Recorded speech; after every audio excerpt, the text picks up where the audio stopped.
Married for 7 years, Jacob and Elena Rivers seemed like the kind of couple others envied. They lived in a quiet coastal town named Clearwater Falls, where life moved slowly and peacefully. Jacob worked as a high school history teacher, and Elena was a freelance illustrator who often stayed home. Their white cottage stood near the cliffside, with large windows overlooking the sea. To outsiders, their life appeared calm and idyllic. Every morning, Jacob left for school while Elena stayed in the garden, painting flowers or birds. Neighbors admired her beauty and gentleness. She was quiet but kind. Jacob, on the other hand, was known for his patience, his tidy habits, and his sense of control. People said they were perfect together. On a Tuesday morning in late autumn, Jacob came home to find the front door slightly open. The house was quiet. Elena's shoes were by the door, her phone was on the kitchen table, and her unfinished tea was still warm. But Elena was gone. At first, Jacob searched every room, calling her name. He walked the forest path behind their house, then checked the rocky cliffs. When hours passed and there was still no sign of Elena, he contacted the police. The investigation began quietly. The local police were polite but concerned. There was no sign of forced entry, no broken glass, no struggle. Her wallet was missing, but her phone and car were still at home. It was as if she had stepped out for a walk and simply vanished. The media found out within a day.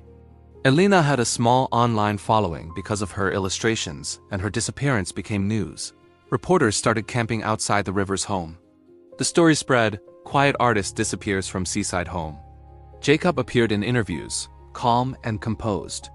He told the press he was worried and heartbroken. He said Elena had no enemies and that their marriage had been peaceful. He thanked the police for their help. His calmness became the subject of gossip. People began to wonder why he wasn't crying, why he smiled slightly during interviews. A week later, things began to shift. The police found Elena's journal hidden in a drawer, along with several drawings she had never shared publicly. The journal spoke of loneliness, of feeling trapped in her marriage. She wrote about fear and confusion. The drawings were dark sketches of drowning women, cages, and faceless men. The media latched on to the story. Was Jacob Rivers hiding something? The headlines grew harsher. Old acquaintances came forward, some claiming Jacob was controlling, that he watched her too closely, that he didn't let her have friends. Even though there was no hard evidence, public opinion turned against him. More troubling details emerged. Elena had once applied to an art school in a different city, but never attended. She had canceled at the last minute. Her emails from that time showed hesitation and hints of pressure. The police wondered whether Jacob had discouraged her from leaving. Soon, the public began calling him a suspect. Though no charges were made, the tension grew. Parents at the school where Jacob worked began to complain. His sister moved in to support him, but even she admitted Elena seemed distant during the last year. The perfect image began to crack. 2 months after Elena disappeared, hikers found a bag buried beneath leaves in the forest. It contained some of her clothes, a sketchbook, and a note. The note read like a goodbye letter, full of sorrow and regret, ending with the words, "I can't keep pretending. Goodbye." Many believed it was a suicide. The cliffs near their house were steep, and it wouldn't be the first time someone had jumped. A search was conducted along the coast, but no body was found. After a few weeks, the case slowed down. People moved on. The story faded from the news. Jacob stayed in the house alone. His teaching job was suspended. The garden Elena once painted in was overgrown. Every room felt empty and cold. He maintained his innocence but felt the weight of being silently judged wherever he went. His life became a quiet shell. 5 months after her disappearance, in the early hours of a rainy spring morning, Elena walked into the local police station. She was thin, bruised, and visibly shaken. Her clothes were torn, her hair longer and tangled. The officers were stunned. She said she had been held captive by a man she didn't know, that she had escaped just hours before. The news exploded. Elena Rivers found alive after 5 months missing. The town was stunned. Jacob wept in public for the first time. The media swarmed the station. Elena was taken to the hospital and treated for minor injuries. She refused interviews. She said she didn't want to relive the nightmare. She told the police she had been taken from the path behind her house, dragged into a van, and held in a small cabin in the woods. Her kidnapper had forced her to remain quiet, drawing only for his amusement. She said she finally escaped while he was asleep. Her story was accepted quickly. Everyone celebrated her return. Jacob welcomed her back with open arms. The media apologized for accusing him. The police dropped all suspicion. The town called it a miracle, but something was strange. In the weeks that followed, Elena remained quiet. She stayed inside, rarely spoke to reporters, and never gave details. Jacob and Elena were seen together, walking in the garden, shopping at the market. But people noticed her silence, her cold expression, the way she seemed to avoid his touch. What no one knew was that Elena had not been kidnapped. She had left by choice. Months earlier, she had carefully planned her disappearance. She had grown tired of the controlled life, the pressure to be perfect, the loneliness in a house that looked beautiful, but felt like a cage. Jacob had never hit her or shouted. He had done worse. He had shaped her world so tightly that she had forgotten who she was. Every decision she made, every step she took, had to pass through his quiet approval. She felt erased. So one morning she walked into the forest, hid her belongings, and hitchhiked far away. She lived under a different name, worked as a waitress, and slept in shelters.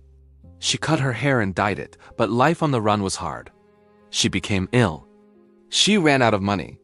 And she started seeing her own name in news stories: murdered wife, victim of husband. The idea came to her like a whisper.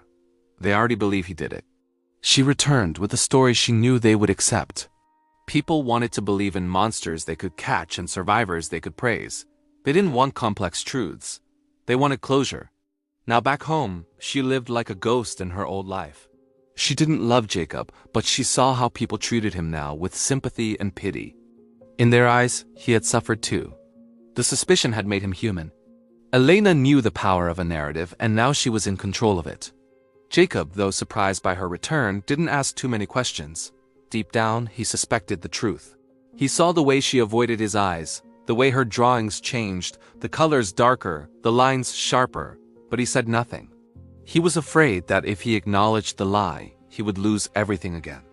So they remained together in a quiet, strange peace. Their home was tidy again. The garden was blooming. They even appeared at charity events, holding hands for cameras. But their smiles never quite reached their eyes. Over time, the town forgot the mystery. A new scandal took its place in the news. A new disappearance, a new victim. People moved on. But in the Rivers house by the sea, the silence remained thick. Elena continued to paint, but she never posted her work online.